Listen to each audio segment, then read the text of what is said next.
ಈ ಬಾಬ್ರಿ ಮಸ್ಜಿದ್ ಅಯೋಧ್ಯ ಚಳವಳಿ BJP ಒಂದು ಸ್ಟ್ರಾಂಗ್ ಆಗಿ ಮಂಡಲ ರಾಜಕಾರಣಕ್ಕೆ ಎದುರಾಗಿ ತೆಗೆದುಕೊಳ್ತು. ಆವಾಗ ಇದು ಇಲ್ಲಿ ವ್ಯಾಪಕ ಸ್ವರೂಪ ಪಡೀತು. ಕರ್ನಾಟಕದ ಎಲ್ಲೂ ಪಡೆಯದಷ್ಟು ವ್ಯಾಪಕ ಸ್ವರೂಪ ಪಡೀತು. ಎಲ್ಲ ಕಡೆ ಆ ಸಂದರ್ಭದಲ್ಲಿ ಗಲಾಟೆ ಆದರೂ ಕೂಡ ಅದು ಅಲ್ಲಿಗೆ ತಣ್ಣಗಾಗಿತ್ತು. ಆದರೆ ಬಾಬ್ರಿ ಮಸೀದಿ ಡೆಮಾಲಿಷ್ ಆ ನಂತರ ಈ ದಕ್ಷಿಣ ಕನ್ನಡ ಜಿಲ್ಲೆ ಅಥವಾ ಈ ಅವಿಭಜಿತ ಈ ತುಳುನಾಡು ಒಂದು ಸಹಜ ಸ್ಥಿತಿಗೆ ಮರಳಿದ್ದನ್ನು ನಾನು ಕಂಡಿಲ್ಲ. With the demolition of Babri Masjid, hate became normalized.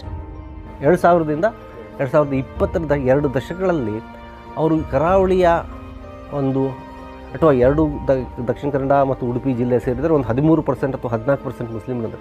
14% ಮುಸ್ಲಿಮರ ಜನಸಂಖ್ಯೆಯನ್ನು ಅಪರಾಧಿಗಳು ಅಂತ ಹಿಂದೂಗಳ ಮನಸ್ಸಿನಲ್ಲಿ ಬಿತ್ತಲಿಕ್ಕೆ ಯಶಸ್ವಿಯಾದರು ಮತ್ತು ಅವರ ಮೇಲೆ ಹಿಂಸೆ ನಡೆಸೋದು, ಸಾರ್ವಜನಿಕವಾಗಿ ಬಹಿರಂಗವಾಗಿ ಹಿಂಸೆ ನಡೆಸೋದು